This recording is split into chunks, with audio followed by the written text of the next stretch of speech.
Hey guys, I'm your host Tara A. Devlin, and welcome to this week's episode of Kowabana, true Japanese scary stories from around the internet.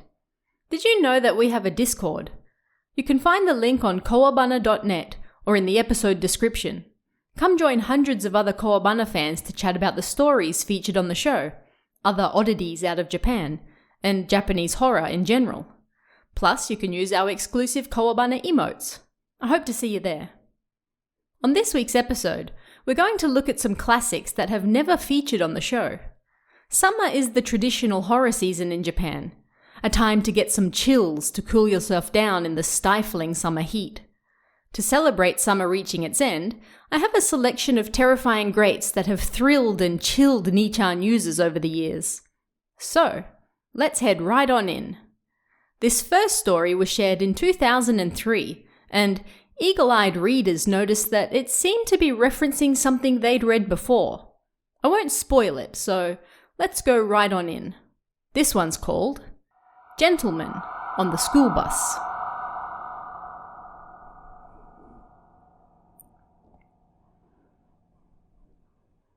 I heard this story from a friend.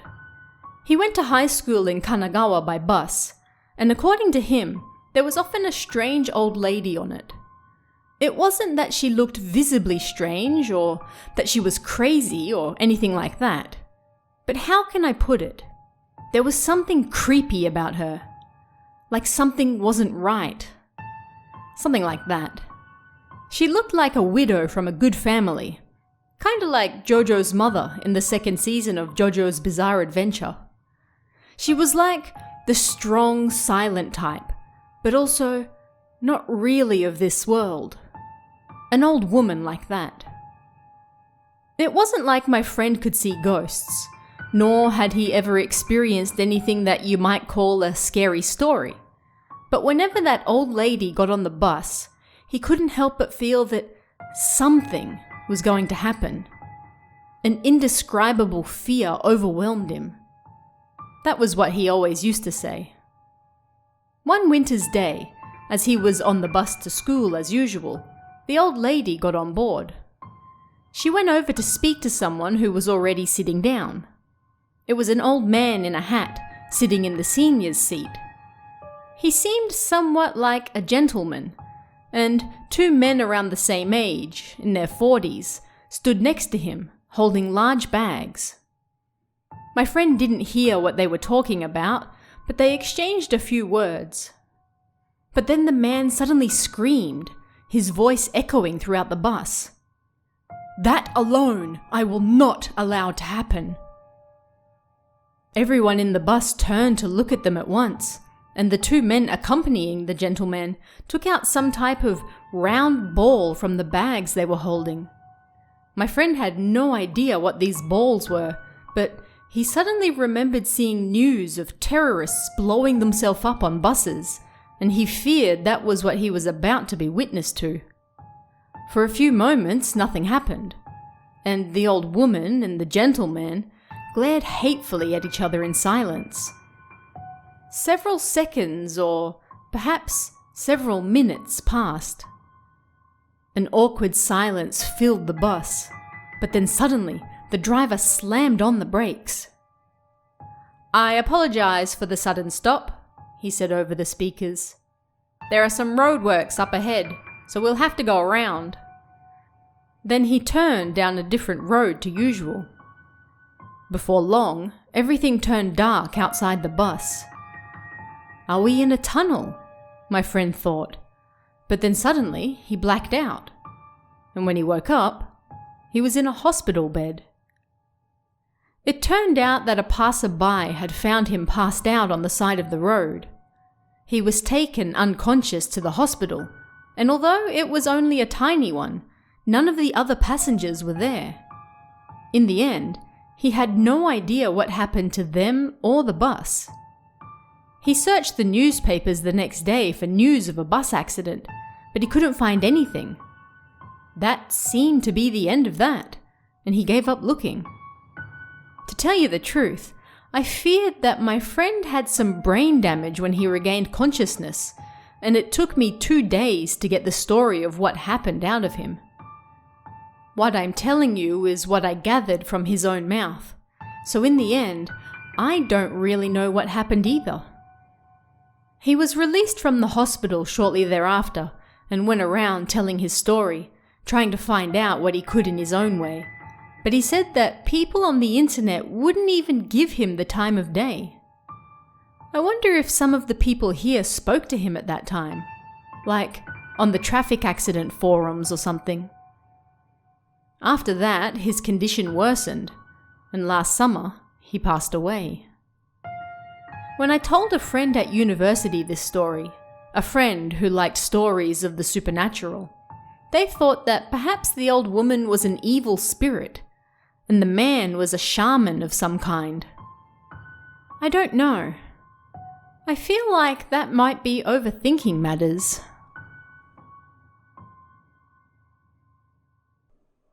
In the story, the user mentioned that his friend had posted his story on the internet before, but nobody would give him the time of day. It didn't take long for users to find said thread. Someone really had posted a similar story before, and it sent Nichan into a tizzy. Was it true? Did these two users know each other? Had they finally received an update to the original story? What even was the original story? Well, let's find out. This one was shared 1 year earlier, and it's called School Bus.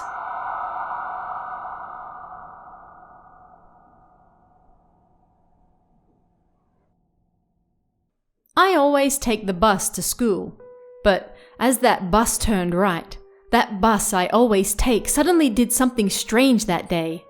I mean, the old lady, like always, was there, and we went all the way to the end, because it hurts. So it was fine up until that point, but there was this really big paper thing, like a paper bag, only not, kinda like a ball, and there were all these people wearing silk hats. Strange, right? Even though we were going down a normal road.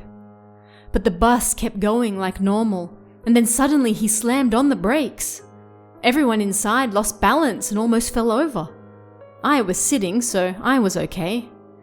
But the strange thing is that this happened right before I went to school.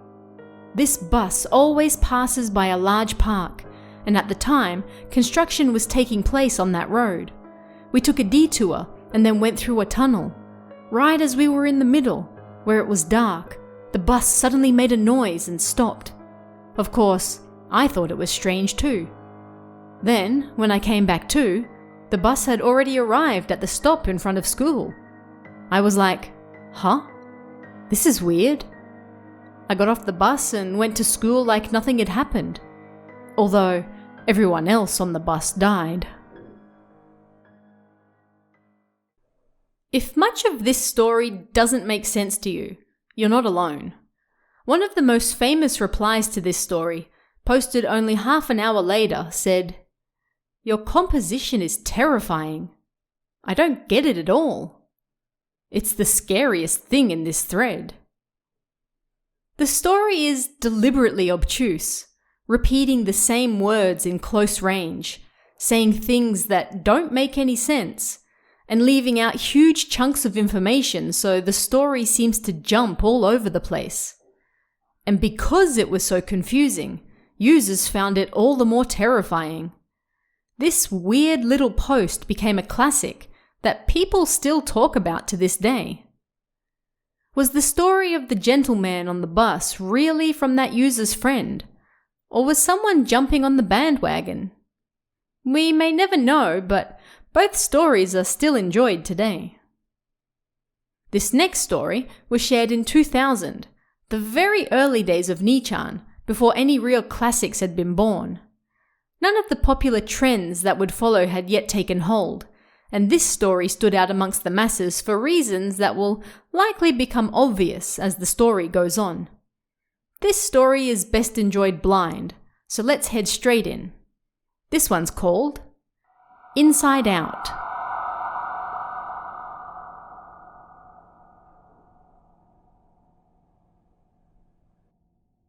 To begin, I have a request and a warning.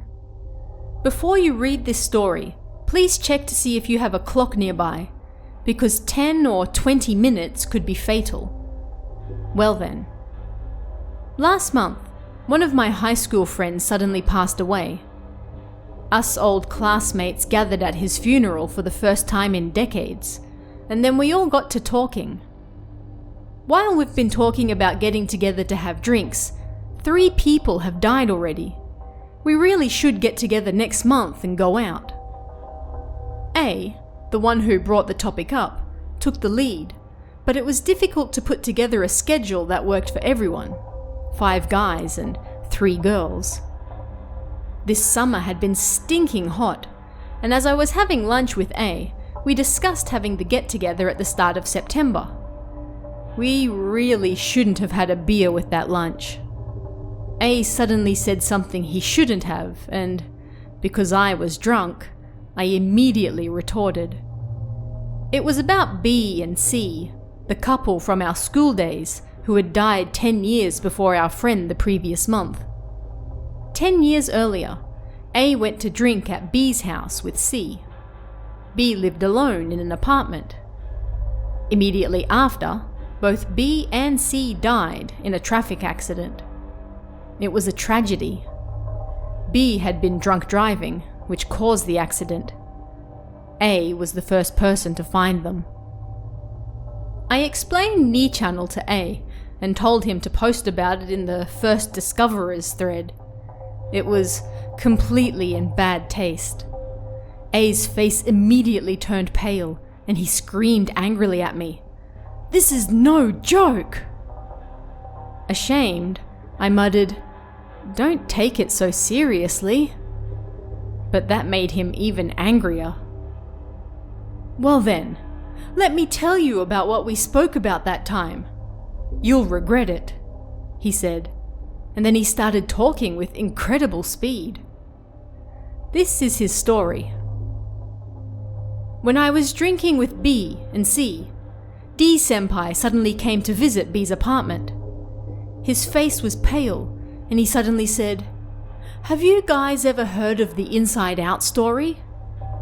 I was just about to leave to buy some more drinks when he arrived, and because he didn't look like he was going to stop anytime soon, I went out to grab a few more cans and was out of the apartment for about 15 minutes. When I came back, D-san had made himself at home, and he took one of the drinks I bought and chugged the whole thing in one go. "So, what were you guys talking about?" "Like I said, Inside Out." Inside Out? Have you ever seen a dead body turned inside out before? No. What's this about? It's like when you take your socks off, your body is turned inside out in a second, and you die. No way! Why would such a thing happen? D snickered and then laughed loudly. "Once you've heard this story, you've got 2 hours to tell it to someone else, or else you'll meet the same fate." "Like a chain letter?" I asked. I didn't really believe him. Maybe you could compare it to something like Ringu now, I don't know. "Call it whatever you want. Who cares? I'm safe now. But don't dawdle. It's your turn to tell someone about it now." I'd suddenly lost interest in the party, but we finished drinking the cans I'd bought and then we all went home. D left on his bike, while B and C got in B's sunny truck. Right after he started it, they drove straight into a telephone pole. I thought they'd just drunk too much, and I ran over, but they were covered in blood. It didn't look like it was such a big accident, so I was honestly shocked. No, the biggest shock was that they were both naked. I thought maybe they'd been fooling around, but I quickly realized that wasn't the case. They'd both been turned completely inside out. I screamed. "They've been turned inside out! It killed them!" People quickly ran over to have a look, while I repeated the same thing over and over. That's no doubt why I was saved. A said he ran home after that. Of course, I didn't believe his story, but just in case, I started this thread anyway. I hope someone reads this by 3:30. As you've no doubt guessed by now, this was one of the earliest and most popular chain stories ever posted on Nichan. Once you hear it, you have to share it with someone else or meet with the same grisly fate. The thread was soon filled with people screaming, "Inside out!" so they didn't suffer the same horrifying death as B and C. Did it work? Who knows? Perhaps you should tell someone about this story within the next 2 hours just in case. This next story was shared in 2009. A young man and his friends live in the countryside, and they like to visit various ghost spots to pass the time. Unlike in big cities, there's usually not a whole lot to do if you live in the countryside, so they spend their time hitting up all the haunted locations they can for a bit of fun. While looking for somewhere new to visit on the internet, however, they come across something shocking, but perhaps for a different reason than you might expect. Find out what's going on in the most dangerous ghost spot in North Kanto.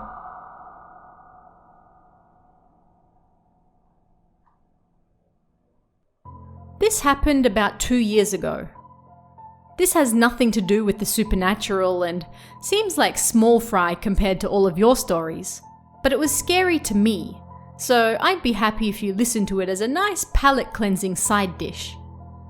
If I write the place names down too clearly, people will immediately guess where it is, so please forgive the somewhat fake names I'm about to use. A few stupid friends and I would pick up a kind of ghost map from the convenience store during summer and use that as a guide as we travelled around various ghost spots. My hometown is a small village at the foot of a famous sacred mountain, and there are all sorts of really famous temples and shrines lined all up in the mountains. You could say that this treasure trove of ghost spots is one of the most haunted locations in all of Kanto. The ghost map showed various places, such as a bridge where ghosts beckoned people a short distance from a waterfall famous as a suicide spot, as well as a tunnel where the ghost of a woman who died in an accident loitered. Lots of stuff like that. Unlike the big cities, there's not a whole lot to do when you live in the mountains. Before long, we'd already visited all the ghost spots we could. Neither myself nor my friends could see ghosts, so we never saw anything at any of them. So when we were discussing where to go next, one of my friends, I'll call him A-kun, suggested something. I visited a blog that lists all sorts of ghost spots, and it seems like there are a lot of them in northern Kanto. He didn't read the blog closely, so we looked for it again to decide which haunted location we'd visit next. We easily found the blog again. The owner lived in Tokyo and visited ghost spots all around the capital, Kanto, and even up to Tohoku, posting pictures and reports on their website. The blog listed a place it called the most wickedly cold place in northern Kanto, and I could barely contain my excitement at finding such an interesting place as I clicked on the link. The title alone was hair-raising. A river dyed in blood, a swamp swirling with the malice of those killed in accidents. It was something like that. The blog owner drove to the site by car, but as they got closer, the car kept stalling and having engine troubles, despite having just come back from inspection. They apparently felt that they weren't welcome at this particular spot. Seeing that, I half joked. Some people really think that way, huh? Like there's some kind of self-styled spirit medium or something. But when I looked at the comments on that article, there seemed to be quite a few from regular blog visitors that agreed.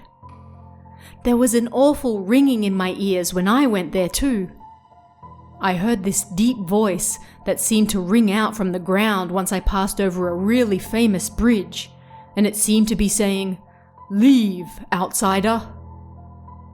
I kept reading, unable to believe my eyes, but there were several places that caught my attention. The photos the blog owner posted leading up to the cursed ghost spot from Tokyo. They were places I was familiar with. Come to think of it, there was a river less than a minute's walk from my parents' house where lots of people died in a train accident long before I was born. Then it finally hit me. The worst, most evil ghost spot in all of northern Kanto was my hometown. For sure, lots of people died in that train accident, and before that, a bunch of kids died mysteriously in some festival. I also know that originally, one of the kanji used in our hometown's place name wasn't such a good character, so they replaced it with a better one that reads the same way. How stupid! There's no way, I thought. And the more I read, the more annoyed I got. It was right around the time that Higurashi no Naku Koro ni was getting popular, so the blog owner exaggerated the suspicious behavior of the locals. He wrote things like, "The laughing old ladies stared silently at me, expressionless, when I walked by," and stuff like that.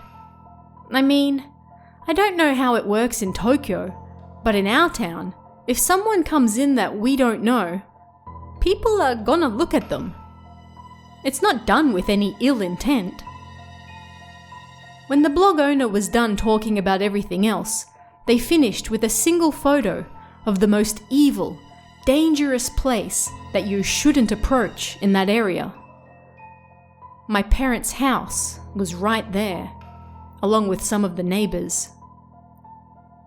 At the time, I was astounded that my house was considered the most dangerous, evil ghost spot in all of northern Kanto. Looking at the comments from complete strangers depressed me as well. Just looking at that place gives me the chills. I can tell just from the atmosphere that there are all sorts of evil spirits swarming around that area. Is your health okay after visiting it? There's no denying that something terrible must have happened in that shed, huh? Come on! They were talking about the shed where we raised our chickens and quails. If you try to access that blog now, it's gone. Maybe they closed it or moved it elsewhere. Sorry this wasn't very scary, but to me, it was certainly no laughing matter. Thank you for reading this far. I don't know about you, but finding out that my family home is considered by many to be one of the most evil, dangerous places around sounds pretty scary. But then again, I'm from Australia, so maybe it's the same thing. Have you ever had a really bad dream and wondered if you're just exhausted or if perhaps something else is going on? Japan has something called Hatsuyume, which translates to first dream of the year, and this dream is said to foretell your fortunes for the rest of the year. If you dream of Mount Fuji, a hawk, or an eggplant, it's said that you'll have an especially lucky year. If you have a bad dream, however, well, as the young man in this next story goes to show, you're probably in for a rough ride. This story was shared in 2005, and it's called The Truth Behind My Family's Eccentricities.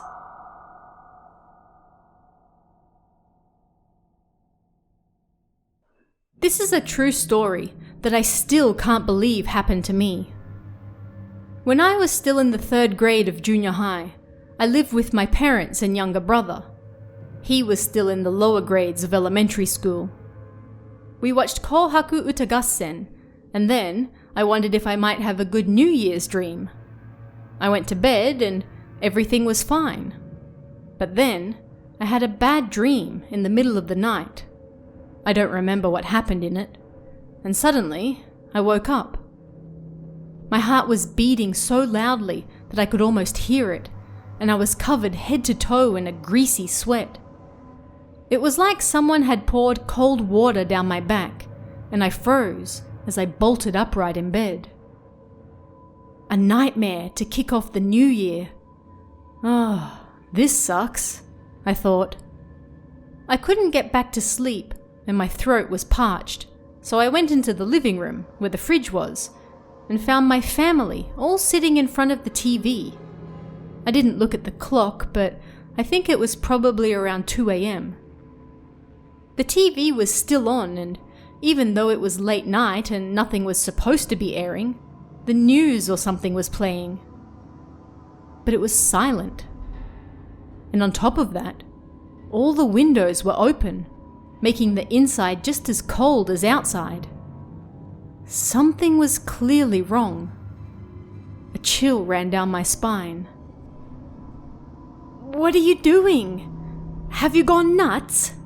I yelled, half angry and half scared, trembling. "Well, my little brother said, his voice too quiet to hear, and then he burst into tears. My parents watched the whole thing silently, no expression on their faces, and then they got up and closed all the windows, turned the TV off, and said to my crying brother, 'It's time for bed now,' and took him off to bed. The new year had started off on the worst, creepiest foot, and I didn't feel like sleeping any further, so I sat in my room and read comics until the sun rose. "What were you doing last night?" I asked my parents the next morning, but they just looked at me like, "Huh?" Their dubious faces looked nothing like the expressionless ones I'd seen the night before, and their suspicious looks at me made me panic. Did I see a ghost? I wondered. Well, my friends wouldn't believe me even if I told them, and my girlfriend broke up with me in December, so I was probably just mentally exhausted and seeing things, I decided. A short while after that, I had another nightmare that woke me up in the middle of the night. This time I vaguely remembered what happened. A stranger had hit me in the back of the head. For some reason, the back of my head continued to hurt even after I woke up. And for some reason I couldn't explain, I had the thought that if I had been at the convenience store, then I would have been safe. I couldn't stop thinking that a ghost had attacked me, and in a panic, I ran into the living room.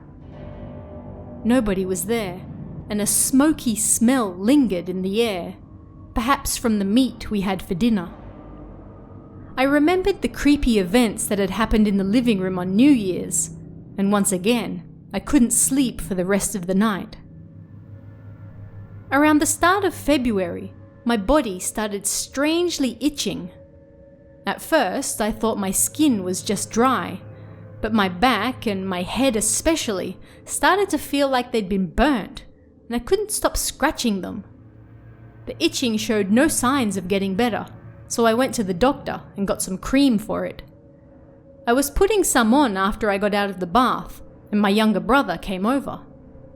"Let me do it," he said, so I turned my back to him, and next thing I knew, he slapped me, full force. It hurt so much that I screamed, "What the hell are you doing?" He always cried whenever I got angry at him, so his eyes soon filled with tears. "Ah, here he goes," I thought, and tears silently rolled down his cheeks. Strangely, his face got paler and paler, and then finally, it was like he was crying emotionlessly. Creeped out, I turned to look at my parents, and they were also crying, their faces emotionless. It was like they weren't there at all. Looking closer, their mouths were slightly twitching, but I couldn't work out what they were saying. All I could hear was something that sounded like, "hot."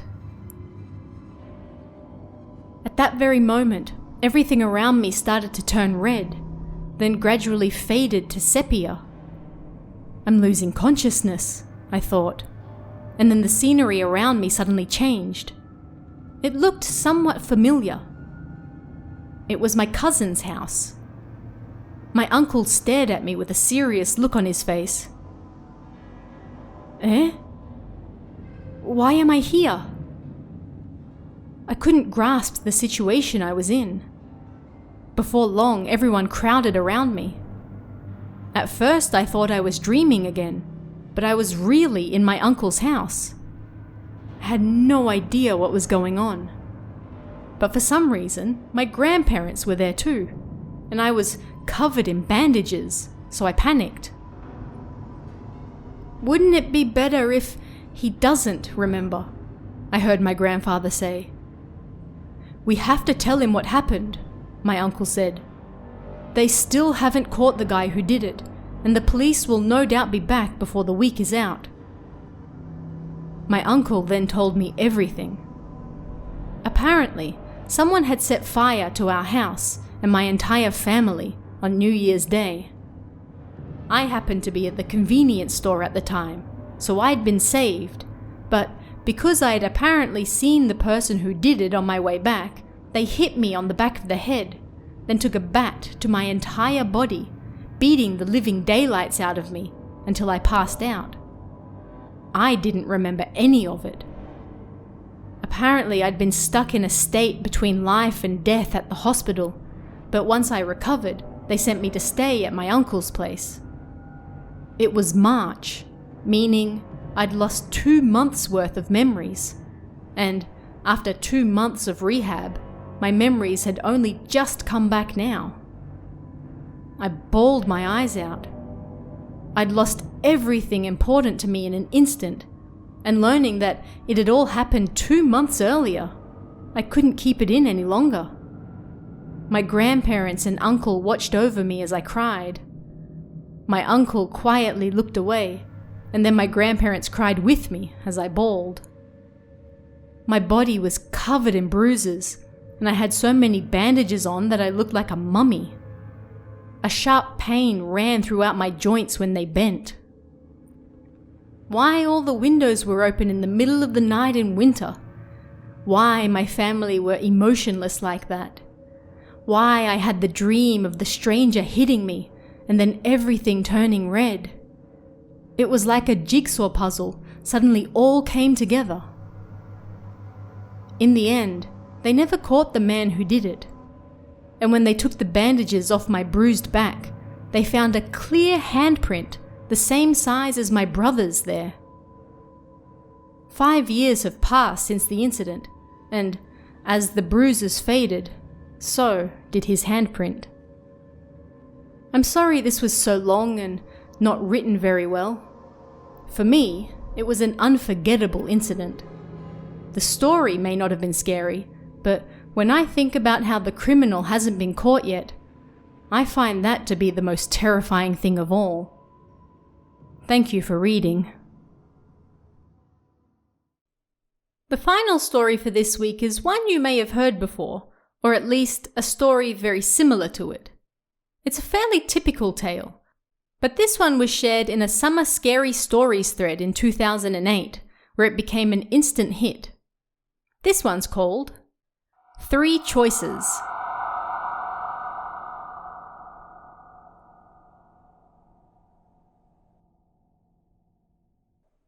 It's April Fool's today. We didn't have anything special to do, so we sat around my place as always, drinking beer and chatting.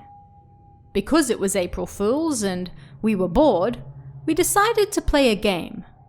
We would tell lies while we were chatting, and the others would listen as they drank. It was a stupid game, but that didn't really matter. I went first. I told the others that I'd gotten a girl pregnant that I met over the summer, and now I was a father. For the first time, I discovered that when I was forced to lie, it wasn't really such an easy thing to do. Anyway, for my part, my girlfriend did get pregnant, although she wasn't someone I hooked up with that summer. I wasn't a father though, as she got rid of the baby. It was difficult to tell who was lying and where, but that was what made it so fun. We took turns around the circle, and then it was the last guy's turn. He took a sip of his beer and then looked at us apologetically. "I'm not as good at lying as the rest of you, so I'll tell you one fake story." "Huh? That's not the point, man. Just shut up and listen. This is a good one." He sat up straight and started his tale. "When I woke up this morning, I found myself in a blank white room. I had no memory at all of why I was there or how I got there.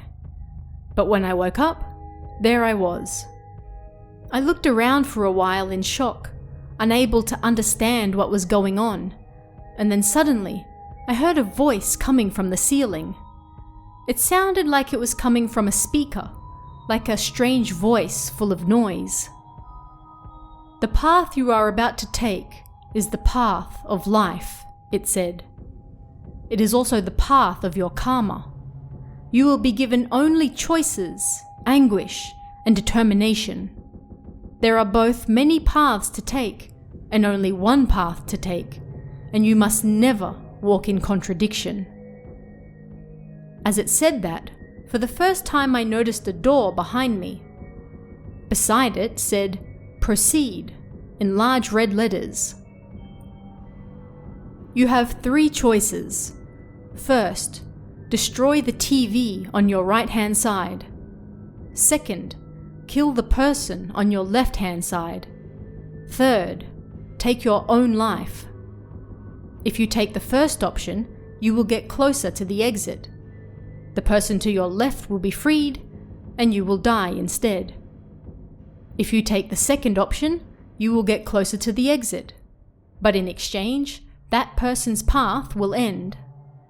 If you take the third option, the person to your left will be freed, and congratulations, your path will end." What a mess. Neither option seemed very helpful.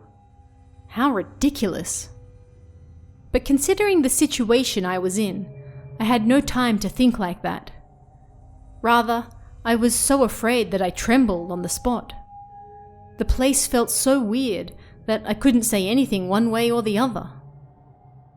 I thought about what to do. The lives of numerous people I didn't know. The life of a stranger right in front of me. Or the closest existence of all, my own. If I didn't proceed, I would 100% die. That was the third option, right? I didn't want that. I didn't want to die without understanding what was going on. So, one life, or many lives. There's no comparison. There was a large blade lying next to the sleeping bag on my left. I picked it up and gently lifted it. Then I brought it down on the unmoving bag that looked like a caterpillar. Splat. I heard a dull sound and felt a dull sensation. The next door showed no signs of opening. I brought the blade down again. Splat. A nameless, faceless guilt paralyzed me. I lifted the blade again, and the door opened with a clank. Lifeless eyes watched me go from the TV on the right. As I entered the next room, I found a model of a ship on the right-hand side, and another sleeping bag on the left. There was a piece of paper on the floor. You have 3 choices. First, destroy the ship on your right-hand side. Second, set the bag on your left on fire. Third, take your own life. If you take the first option, you will get closer to the exit.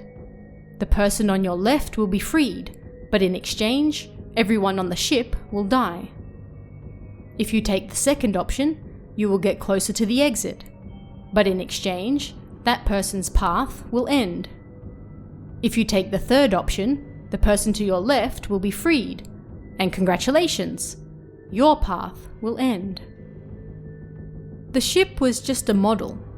No matter how you looked at it, destroying the model of a ship wouldn't really kill people. but I truly believed that what the piece of paper said was true. There was no reason for it. That was just what I thought. I poured the kerosene next to the sleeping bag all over it until it was empty, and then lit one of the nearby matches, dropping it on the body. There was a small sound, and then flames engulfed it. I stood in front of the ship, staring blankly at the bag, waiting for the next door to open. It must have taken about 2 minutes. It was hard to tell the passage of time in there, but that was about how long it took for the person to die. About 2 minutes. The door made a sound and opened. I didn't see what happened to the person on my left. I didn't want to see. As I entered the next room, there was a globe on my right and another sleeping bag on my left. You have 3 choices. First, destroy the globe on your right-hand side. Second, shoot the bag on your left. Third, take your own life. If you take the first option, you will get closer to the exit. The person on your left will be freed, but in exchange, a nuclear bomb will be dropped on the planet.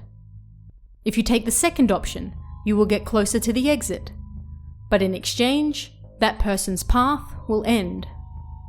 If you take the third option, the person to your left will be freed, and congratulations, your path will end. My thoughts and emotions had been completely paralyzed. I moved mechanically towards the gun next to the sleeping bag, picked it up, and pulled the trigger. A dry sound rang out. Bang, bang, bang, bang, bang, bang. 6 shots, and the revolver was empty. My first time shooting a gun was easier than shopping at the convenience store. I turned to face the door, and it was already open. I didn't know which bullet had killed the person inside the bag, and I didn't want to know. The final room was empty. Eh? I muttered before I could stop myself, but I was relieved, thinking I might finally be at the exit. I could finally get out of this place. Or so I thought. Again I heard a voice coming from above. The final question. These 3 people, everyone else on the planet, or yourself. If you had to kill just one, which would you choose?